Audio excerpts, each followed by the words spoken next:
I am happy that I attended this exclusive governance course for chairmen and trust secretaries. It has been extremely informative. One of the takeaways that I have had is that whereas we think that governance of pension schemes is something that you do every day and it is automatic, there are certain things that we take for granted, yet they are the things that enable the realization of the trustees and their objectives. From this training, it was very clear that there should be an induction.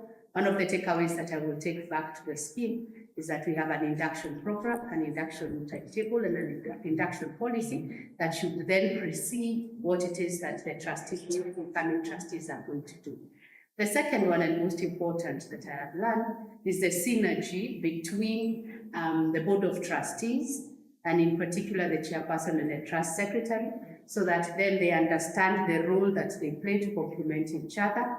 And the most being their basis and foundation is that as Board of Trustees, we then have a fiduciary responsibility to all the time do the work and duties with regards to the best interest of the scheme members to guarantee their secured retirement benefits.